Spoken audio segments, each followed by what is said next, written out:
on tient ferme jusqu'à la fin.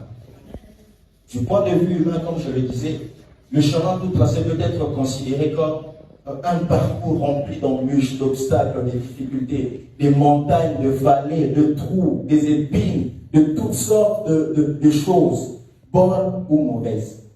Mais ce parcours-là n'est pas un parcours sans issue. C'est un parcours qui débouche vers une destinée certaine. À condition que celui qui marche sur ce chemin-là tienne ferme jusqu'à la fin. C'est de la même manière avec Joseph. Joseph vit des songes. Il a vu un jour le soleil et la lune s'incliner devant lui. On l'a interprété en disant qu'il sera un jour haut placé quelque part. Peut-être que dans sa pensée, il se disait, je me réveillerai un matin et j'irai quelque part, je serai nommé haut placé dans un pays. Il s'était peut-être trompé.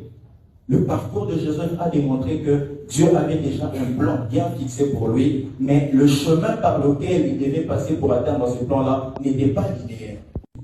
Tout ça faisait partie du chemin tout tracé. Amen. Et du point de vue de Dieu, le chemin tout tracé est tracé. Dieu n'a pas besoin de formules multiples pour accomplir ce qu'il a lui-même décidé d'accomplir. Ce qui est tracé pour Dieu est tracé, déjà décidé.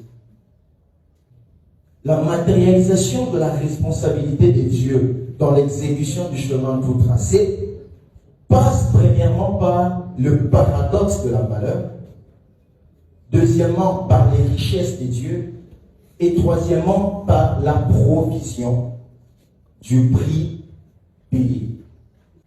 Alors, en analysant les textes que nous venons de lire, premièrement, nous sommes en train de voir le paradoxe de la valeur. Nous prenons l'exemple de l'eau et du diamant. L'eau, on boit l'eau qu'on a dans les bouteilles et ainsi de suite, et le diamant. Lorsque nous considérons la valeur de l'eau, l'eau est totalement indispensable à la vie. Sans eau, personne ne peut vivre. Qui que tu sois, tu ne peux pas vivre sans eau. Donc, la valeur de l'eau dans la vie humaine est incomparable. De l'autre côté, nous avons le diamant. Le diamant n'est pas indispensable à la vie de l'homme. Depuis que je suis né, je n'ai jamais touché un diamant. Je n'ai jamais vu ça des yeux comme ça. Je vois la télé, sur Internet et autres. Mais voir le diamant comme ça, je n'ai jamais vu. Cela ne m'a pas empêché de grandir jusqu'à cet âge. Mais si je n'avais jamais eu de l'eau, je serais mort depuis longtemps. Mais lorsque nous arrivons sur le marché, la valeur marchande du diamant est plus élevée que la valeur marchande de l'eau.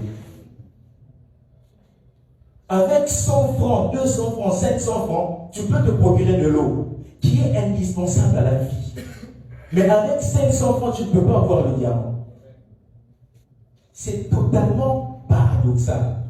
Pourquoi est-ce qu'on va accorder beaucoup plus de valeur à quelque chose qui n'est pas indispensable à la vie, alors que ce qui est indispensable à la vie, on peut l'obtenir même gratuitement? C'est totalement paradoxal. Et le chemin tout tracé des Ruth, la Moabite, ne pouvait jamais être effectif si le paradoxe de la valeur n'était pas vérifié. C'est quoi ce paradoxe-là dans ce texte? Lorsque nous voyons qu'Elimelech, Naomi et toute la famille quittent Bethléem pour aller vers Moab, si nous considérons Genèse chapitre 19, 36 à 37, nous comprenons que Moab est un peuple issu de l'inceste. Donc, la vraie valeur de Moab, c'est la malédiction. Lorsque nous considérons Bethléem avec toutes les prophéties relatives qui ont été données pour Bethléem, la vraie valeur de Bethléem, c'est l'abondance et la bénédiction. Mais des gens qui prennent l'initiative de quitter la maison de bénédiction pour aller librement dans la maison de malédiction, c'est une contradiction. En principe, personne ne peut se lever un bon matin et courir après la malédiction. Ça ne se conçoit pas. Tous, nous aspirons à la bénédiction. Elimelech, Naomi et toute leur famille se sont levés un bon matin et ont décidé d'aller à Moab. Pourquoi ils ont décidé d'aller à Moab? Parce qu'à Bethléem, pendant ce moment-là, il y avait la famine. Cela voudrait donc dire ceci. Bethléem, qui est appelée maison de pain, pendant un moment a manqué du pain. Moab, qui est appelée maison de malédiction, pendant un moment a donné l'aspect de la bénédiction. C'est ce qui a fait que Elimelech quitte Bethléem pour aller se retrouver à Moab. Amen. Donc, Moab, issu d'un père, donc de l'inceste, malédiction, mais Elimelech et Naomi, toute sa famille, sont allés à Moab plutôt que de rester à Bethléem.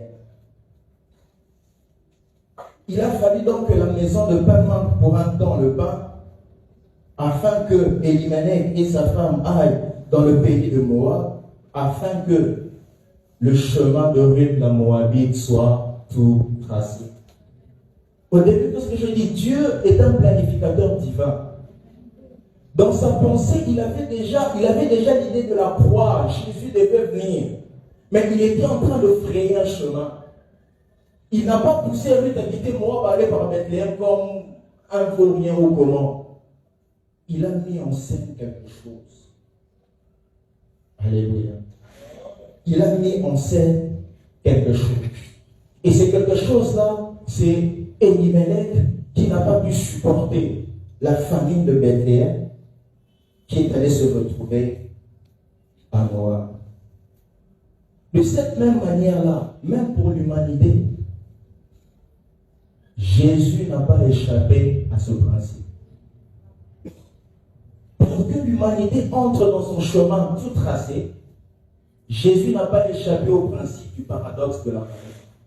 La destinée de Ruth est soutenue par la provision du prix payé.